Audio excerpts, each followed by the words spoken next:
25 Desember bukan kelahiran Yesus. Karena menurut mereka 25 Desember itu adalah musim dingin. Jadi nggak mungkin Yesus lahir di musim dingin tersebut. Yesus tidak pernah mengatakan, "Akulah Tuhan, sujudlah menyembah kepada aku." Yang menyatakan seperti itu hanya Allah. Jadi Yesus bukan Tuhan. Ini merupakan alasan yang berikutnya kenapa dia bisa menjadi seorang mualaf, bro. Nah sekarang kalau bersalju itu kan sangat dingin. Apakah kelahiran itu tidak terjadi pada saat winter? Tidak kan? Tetap terjadi kelahiran itu. Kenapa? Karena di tempat yang aman. Terus masalahnya di mana? Yesus lahir cuaca dingin. Ya nggak masalah kan?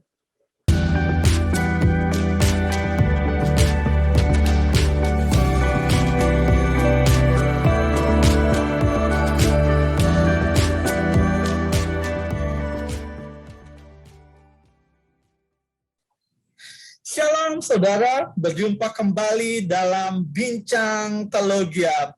Nah, Bapak Ibu Saudara, hari ini saya dengan Gideon, kami akan kembali berdiskusi sebuah video yang sudah kami temukan dari channel YouTube yang bernama Ngaji Cerdas. Dan di dalam video tersebut, host dari Ngaji Cerdas sedang mewawancarai seorang mualaf. Nah, hal-hal apa saja mereka bicarakan dalam video tersebut akan sama-sama kita diskusikan dengan Gideon pada hari ini. Halo bro. Ya bro, saya akan bertanya pertanyaan yang pertama bro. Jadi di video tersebut kan host dari Ngaji Cerdas ini sedang mewawancarai mualaf. Dan pertanyaan yang selalu ada yaitu kenapa sampai bisa menjadi seorang mualaf. Nah, dan dia menyatakan, dan ini akan menjadi pertanyaan yang pertama bro, yaitu dia menyatakan bahwa banyak kejanggalan dalam Kristen, yaitu tidak pernah ada perintah untuk ibadah raya di hari Minggu dan juga tidak ada perintah untuk merayakan Natal. Bagaimana bro menanggapi pernyataan tersebut bro? Ya, thank you bro. Jadi yang saya pertanyakan adalah bagaimana ketika seorang anak menjadi lebih dewasa, apakah tetap harus diperintah-perintah? Tidak ya? Karena begini, bro. Tuhan menciptakan manusia itu setiap hari itu ibadah. Setiap hari tidak terlepas dari kehendak Tuhan menciptakan manusia itu untuk apa? Apapun yang manusia lakukan setiap hari nggak keluar dari situ. Jadi kalau yang namanya worship atau ibadah itu setiap hari harusnya. Nah, kalau Anda merujuk kepada perjanjian lama mengenai hari Sabat, itu kan hari Sabatnya. Tetapi perhatikan di dalam Alkitab, apakah yang Tuhan tekankan? Yom Sabat atau Sabat? Beda. Hari Sabat atau Sabat? Itu beda. Nah, maka itu jangan dilihat, oh Yahudi ada hari yang ditentukan untuk ibadah satu hari gitu kan. Seperti umat Muslim juga ada hari Jumat. Tapi orang Yahudi sendiri sebenarnya memahami bahwa yang penting itu adalah Sabat. Banyak kesaksian dari para nabi. Dan banyak juga dasar di dalam Pentatuk mereka itu menuliskan bahwa yang penting itu adalah mengenai pemahaman dan pengertian dan keyakinan. Percuma Yom Sabat dilakukan, tapi Sabatnya nggak dimengerti. Nah, maka itu ketika Yesus datang, itu progresivitas pewahyuan ya yang sudah semakin maju, itu jadi jelas di mana akses kita dengan Tuhan itu sudah bisa datang langsung. Kenapa? Karena tadi manusia berdosa. Sehingga yang datang ke bait Allah harus yang masuk ke dalam ruang kudus itu harus orang terpilih, nggak bisa semua orang, gitu ya, harus dipilih oleh Tuhan. Nah itu seperti anak kecil lagi diajarin, gitu ya. Ketika sudah waktunya Yesus datang, ya di dalam natur manusia yang tidak berdosa, maka dia menebus manusia itu. Ya, dia menebus manusia itu sehingga manusia yang mengikut dia dan percaya kepada dia itu memiliki akses kembali dengan Tuhan. Karena sekali lagi Adam terpisah dengan Tuhan karena melanggar firman Tuhan. Maka Yesus adalah firman Allah yang mengambil rupa manusia. Barang siapa yang percaya kepada Yesus dan mengikuti Yesus, maka dia meyakini firman dan beroleh persekutuan. Adam berdosa terpisah. Yesus diyakini dan menerima Yesus sebagai Tuhan dan Juru Selamat, maka mendapatkan persekutuan itu kembali. Nah, ketika sudah mendapatkan persekutuan itu kembali, ya kita tidak perlu lagi karena kita nggak terpisah. Setiap hari itu adalah ibadah, setiap hari itu adalah interaksi. Ya, maka Natal, hari Minggu itu kan sebenarnya untuk dirayakan bersama-sama itu adalah kesepakatan dan itu adalah bentuk ekspresif dari peringatan kepada peristiwa-peristiwa penting di dalam kekristenan. Jadi tidak perlu diperintah. Memang inisiatif sendiri gitu ya. Jadi ya bukan seperti anak kecil dong harus selalu diperintah, harus selalu ini loh perintah ini diperintahkan terus. Ya nggak mandiri gitu. Ya silakan bro. Ya bro, pertanyaan yang kedua bro, yaitu mereka menyatakan bahwa 25 Desember bukan kelahiran Yesus. Karena menurut mereka 25 Desember itu adalah musim dingin. Jadi nggak mungkin Yesus lahir di musim dingin tersebut. Bagaimana bro menanggapi pernyataan tersebut bro? Iya. Jadi untuk 25 Desembernya ya, 25 Desember Lukas menuliskan latar belakang dari kelahiran Yesus, di mana pada saat itu ada seorang yang dilahirkan yang namanya Yohanes Pembaptis, maksud saya dikandung ya. Itu pada saat ayahnya Yohanes Pembaptis itu dengan rombongannya melakukan sebuah ritual yang kita bisa lihat tahu waktunya dari situ, yaitu sebuah ritual the Day of Atonement yang jatuh pada bulan Tisri di kalender Ibrani. Nah, kalau di kalender kita itu bulan 9 gitu ya. Kalau di kalender Ibrani itu bulan ke-7. Nah, maka itu di bulan Tisri di kalender Gregorian itu jatuh pada September akhir. Jatuh pada September akhir. Nah, kalau kita hitung, Yesus itu mulai dikandung pada saat 6 bulan setelah Yohanes Pembaptis dikandung. Maka sekarang kita hitung, September bulan ke-9. Ditambah 6. Karena selisih dari Yohanes Pembaptis dikandung dengan Yesus dikandung itu 6 bulan. Berarti 9 atau September ditambah 6. Dapatlah angka 3, yaitu bulan Maret. Bulan Maret Yesus baru dikandung. Nah, berarti dia lahir kapan? Tambah 9 bulan. Maka Maret tambah 9 bulan jadi Desember. Dan ritual itu memang jatuh di akhir bulan. Terus kalau dikatakan kenapa secara dingin, cuaca dingin, tak mungkin lah Yesus lahir di situ. Ya karena Anda beranggapan Yesus dilahirkan di kandang domba, yang kandang domba hanya sekedar kandang domba. Tapi Anda tidak melihat kembali ke dalam Alkitab, Lukas menuliskan bahwa Yesus dilahirkan di dalam kataluma. Apa itu kataluma? Kataluma itu adalah sebuah rumah penginapan.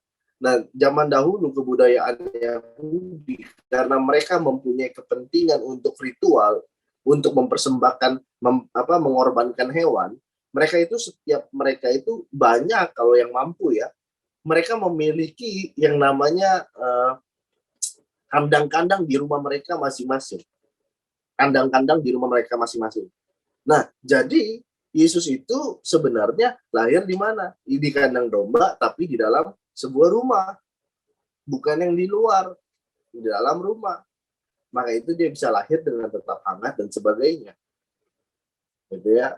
Jadi kalau kenapa juga ada tuh penulisan ada gembala-gembala, iya karena memang untuk mengurusi kambing dan domba ya harus ada gembalanya, pawangnya. Nah mereka ngurusinnya di mana kalaupun cuaca dingin? Ya mereka ngurusinnya juga di dalam kan, kandangnya di dalam.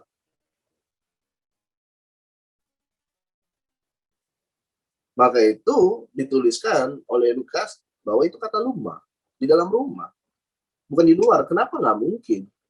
Dan sekarang banyak negara-negara yang memiliki iklim winter atau bersalju.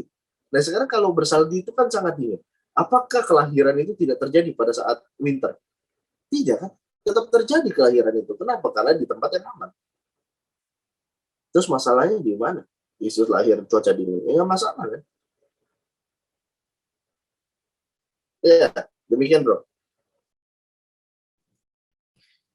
Ya bro, pertanyaan yang berikutnya tadi dia sudah berbicara tentang ibadah raya, kemudian 25 Desember atau Natal, sekarang dia mengomentari soal Paskah.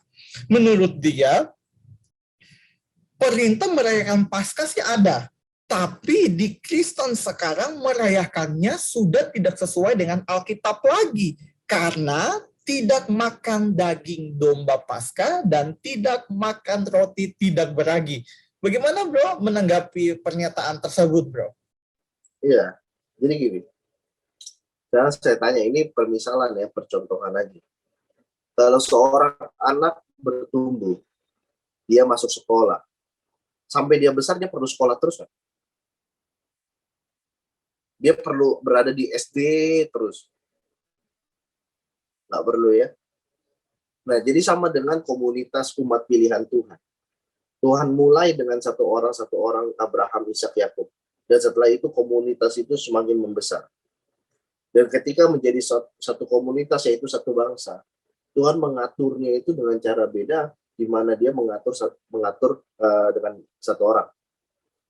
Dia memberikan hukum itu. Jadi Paskah itu diajarkan dengan sebuah peristiwa di mana di Mesir bangsa Israel diselamatkan oleh Tuhan, anak sulungnya tidak mati karena pengorbanan darah anak domba.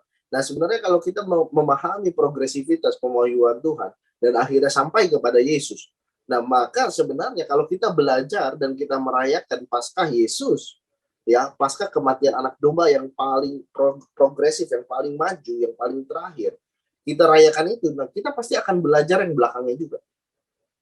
Kenapa Yesus dikatakan anak domba yang disembelih? Kenapa Yesus dikatakan anak domba yang disembelih? Ya kita harus belajar ke belakang lagi. Kita harus belajar lagi ke Torah supaya kita tahu progresivitasnya, supaya kita tahu sistematisnya, supaya kita tahu komprehensivitasnya. Jangan diukur, oh harus sama seperti yang Torah. Ya karena Torah itu, ritual itu memang ditentukan untuk segenap keturunan Abraham secara biologis.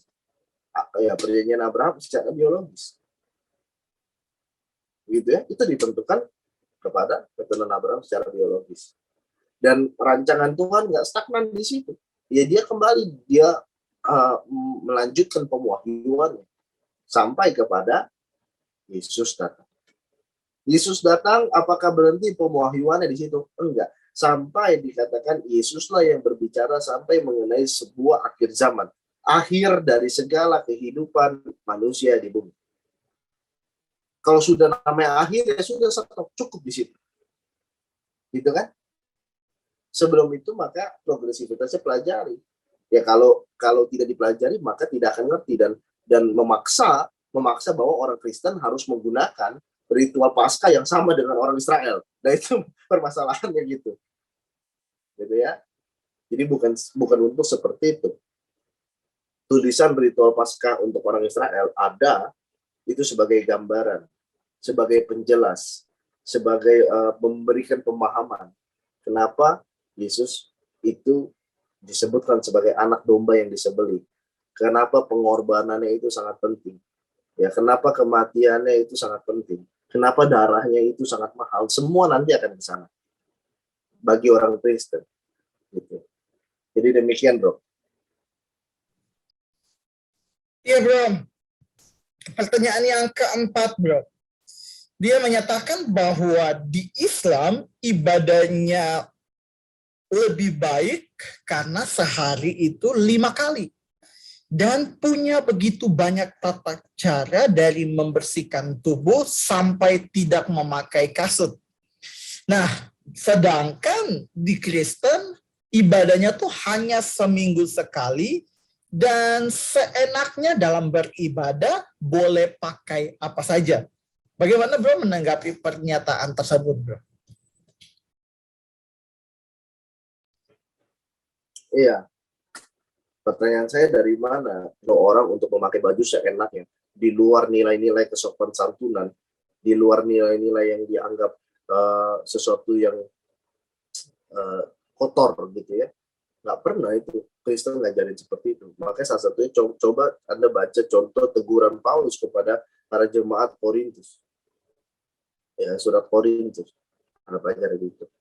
Nah, jadi perlu ditekankan bahwa orang Kristen itu harus ibadah ya juga dengan pakaian yang sopan santun, tapi tidak juga dipaksa.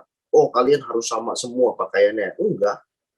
Karena bagi kita adalah pribadi yang hidup, kita punya akal budi, kita punya kehendak bebas untuk memilih baju mana yang akan kita pakai. Jadi pakailah yang sopan santun, itu udah cukup untuk memberikan pemikiran pada masing-masing pribadi, pakai baju yang sopan. Nggak perlu, oh bajunya samain ya, harus pakai begini begitu. Nggak seperti itu. Ya, jadi untuk juga ibadah, kalau dikatakan orang Kristen, dikatakan bahwa orang Islam itu ibadah satu hari 5 kali, ya itu keyakinan Anda. Tapi juga untuk orang Kristen, bahkan kami bukan 5 kali, tapi kami setiap saat di mana kami hidup di dalam keimanan kami tinggal di dalam firman Tuhan, dan kami melakukan firman Tuhan, itulah ibadah kami. Di mana setiap waktu itu adalah ibadah kami. Ada juga ibadah perkumpulan, itu yang dilakukan sekali seminggu, di hari Minggu, itu yang terkenal. Tapi sejatinya ibadah kami adalah setiap hari, tidak lepas dari keimanan kami. Karena ketika kami beriman, karena kami percaya, ya, kami beriman, dan pada saat kami beriman juga, itu kami menyembah Tuhan. Nah, maka menyembah Tuhan, worship, ibadah, itu setiap waktu. Kami nggak lepas dari keimanan kami. Jadi kalau Anda bayangkan bahwa orang Kristen ya sehari nggak ada aturannya, ya enggak, karena di dalam jelas di dalam Roma 12 ayat 1-2 dikatakan ya persembahkan tubuhmu sebagai persembahan yang hidup, di mana itu setiap waktu, karena kita hidup dengan tubuh kita setiap waktu, dan kita mempunyai perlawanan terhadap daging setiap waktu. Ya. Dan banyak-banyak ritual juga, banyak-banyak ritual. Apakah membuat seseorang akan semakin kenal dengan Tuhan? Tidak. Percaya saya. Maka itu ini maaf, saya tidak mau menyinggung siapapun. Ya, kalau orang Kristen itu banyak melakukan ritual. Ritual itu seperti apa? Contohnya ya ritual seperti misalkan berdoa, berpuasa, yaitu ritual. Juga ada misalkan liturgi ibadah, ya itu juga ritual. Nah, tapi kalau banyakin ritualnya, pemahaman firman Tuhan yang nggak jalan, maaf, pengenalan akan Tuhan itu tidak ada. Ya, pengenalan Tuhan itu tidak akan ada. Kalau tidak kenal Tuhan, gimana mau menyenangkan Tuhan dan ibadah betul-betul worship dengan worship Tuhan dengan benar-benar? Karena nggak tahu, gitu ya. Jadi orang Kristen itu harusnya mengenal Tuhan terlebih dahulu melalui firman Tuhan dan mengerti dulu sehingga dalamnya diubahkan. Kalau dalam sudah diubahkan, maka ritual itu akan dimengerti sebagai apa. Gitu. Jadi kita nggak perlu banyakin ritual-ritual dulu. Karena jelas banyak juga orang banyak melakukan ritual, tapi sikapnya, kualitas dirinya, ya ritualnya ritual agama, tapi kualitas diri, sikap diri seperti orang barbarian. Itu banyak seperti itu kan. Jadi apakah menjamin banyak ritual itu akan benar? Tidak menjamin sama sekali. tapi di mana pengenalan kepada Tuhan, pemahaman kepada firman Tuhan yang mengubahkan hati dulu. Sehingga kita yang namanya hidup ini berada di dalam firman Tuhan setiap waktu, itulah ibadah. Itulah bagi orang Kristen. Demikian. Ya bro, pertanyaan yang terakhir bro, yaitu Yesus tidak pernah mengatakan akulah Tuhan, sujudlah menyembah kepada aku. Yang menyatakan seperti itu hanya Allah. Jadi Yesus bukan Tuhan. Ini merupakan alasan yang berikutnya kenapa dia bisa menjadi seorang mualaf bro. Bagaimana bro menanggapi pernyataannya tersebut bro? Ya, thank you bro. Pertanyaan ini populer oleh Ahmad Didat. Siapa Ahmad Didat? Ahmad Didat adalah gurunya Zakir Naik. Ya, siapa sih yang nggak tahu Zakir Naik gitu kan? Padahal pasti semua tahu lah. Dan orang Islam juga banyak yang bangga terhadap Zakir Naik. Namun pemikiran seperti ini sebenarnya kalau tidak didalami maka akan kelihatannya wow, pertanyaan yang sangat hebat. Namun coba kita pikirkan kembali. Apakah ketika saya seorang manusia, saya perlu mengaku kepada Anda, saya manusia. Tidak perlu sama sekali saya mengaku-ngaku dan berkata saya manusia. Karena seharusnya orang sudah melihat bahwa kualitas saya adalah kualitas manusia. Pribadi saya yang seperti ini adalah manusia. Jadi yang itulah pola pikir yang perlu kita pertanyakan. Apakah kalau kita manusia, kita harus mengaku-ngaku diri kita manusia? Ya, selanjutnya, kalau Anda bilang Yesus tidak pernah mengaku di mana akulah Tuhan, akulah Allah, sembahlah aku. Ya Tuhan secara eksplisit memang tidak mengakui itu. Maksudnya tidak mengatakan itu secara eksplisit. Tapi kalau Anda tahu korelasi di mana sebuah kata di dalam perjanjian lama yaitu dengan korelasi dengan Yahweh, dengan korelasinya lagi dengan perkataan Yesus ego eimi yang digunakan, Anda tidak akan menanyakan hal itu. Karena perkataan itulah yang digunakan oleh Yesus untuk menyatakan bahwa dialah Allah. Tetapi tidak eksplisit. Gitu ya. Kalau untuk eksplisit untuk apa?